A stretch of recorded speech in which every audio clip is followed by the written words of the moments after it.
Good morning this Thursday, the 25th of May. I'm Grady Wolf, a market analyst with Bell Direct. Wall Street closed midweek session lower, extending the debt ceiling talks-related sell-off into Wednesday, as another day has passed and no set plan has been decided, which investors take as a sign of concern. House Speaker Kevin McCarthy said at a press conference late on Wednesday morning in the US that negotiators remain at odds over debt ceiling outcome.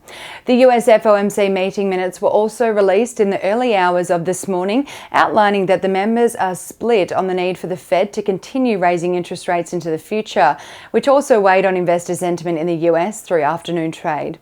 The Dow Jones closed 0.77% lower on Wednesday, the S&P 500 fell 0.73%, and the tech-heavy Nasdaq lost 0.61%. Over in Europe, markets also closed lower again as investors see stalls in US debt ceiling negotiations as a concern ahead of the looming June 1 possible default date, according to Treasury Secretary Janet Yellen. Germany's DAX fell almost 2% on Wednesday, the French CAC lost 1.7%, and in the UK, the FTSE 100 fell 1.75% on Wednesday. UK inflation data out overnight showed a decline from 10.1% year-on-year in March to 8.7% year-on-year in April, which shows signs of cooling but was above economists' expectations of a drop to 8.2%.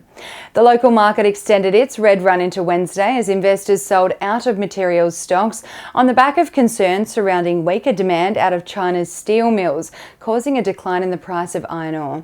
Healthcare stocks also fell 1.13% on Wednesday, while energy stocks rose 0.7% on the price of oil rising 1.76%.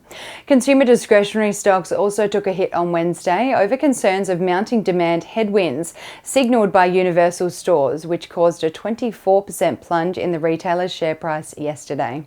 On the commodities front this morning, oil is strong and trading up 1.81% at $74.23 a barrel. Coal is down 0.22% at $160 a ton.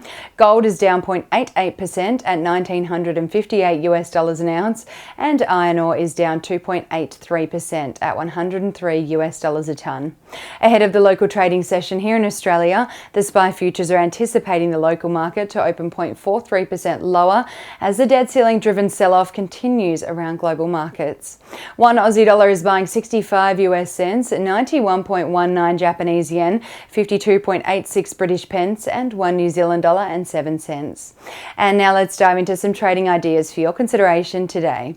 Bell Potter has downgraded its price target on EROAD from $1.50 to $1.25 per share, but maintain a buy rating on the fleet management technology company, following the release of the company's FY23 results, which were in line with Bell Potter forecasts, if not better in some metrics.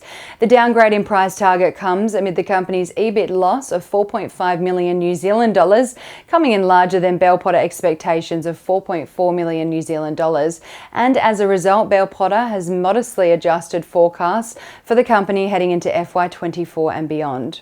And Trading Central has identified a bearish signal on Super Retail Group following the formation of a pattern over a period of 70 days, which is roughly the same amount of time the share price may fall from the close of $11.90 to the range of $9.90 to $10.30, according to standard principles of technical analysis.